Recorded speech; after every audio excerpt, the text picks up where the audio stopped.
Hi folks, Alison here, UVLT's Programs Director. Welcome to Field Notes Friday.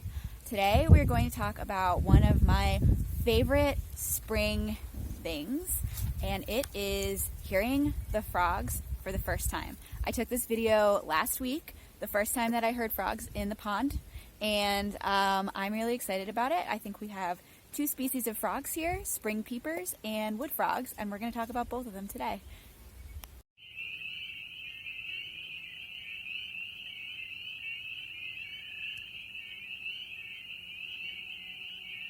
So first up, we have spring peepers. Now everyone, when they hear those first frogs of spring, goes peepers, and largely they're right.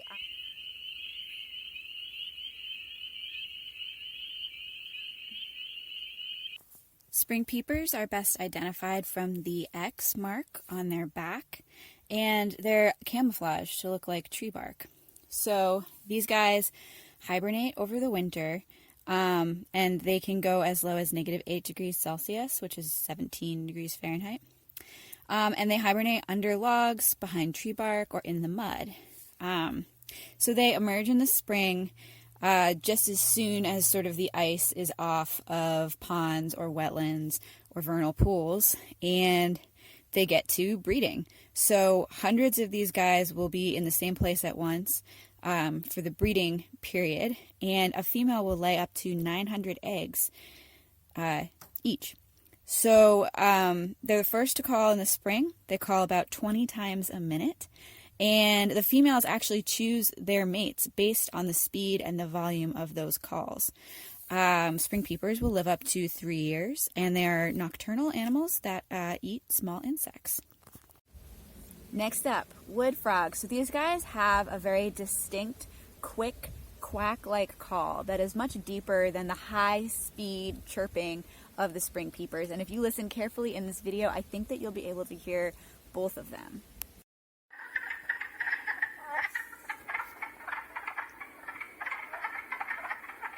So wood frogs are our second species in this video. They are a larger frog from a spring peeper, and they're best identified by their distinct black markings across the eyes that look like a mask. Like spring peepers, they will also freeze over the winter, and they will stop breathing and have no heartbeat. But also like peepers, they have a natural antifreeze in their body that keeps ice from forming in their veins. They have a distinctive quack-like call, and the female will lay 1,000 to 3,000 eggs every year.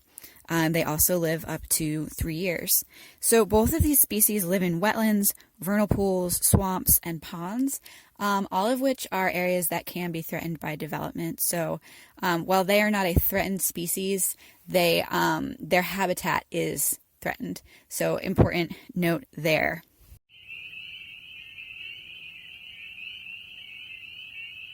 All right, that's all for Field Notes Friday today. I hope you all have a wonderful sunny weekend.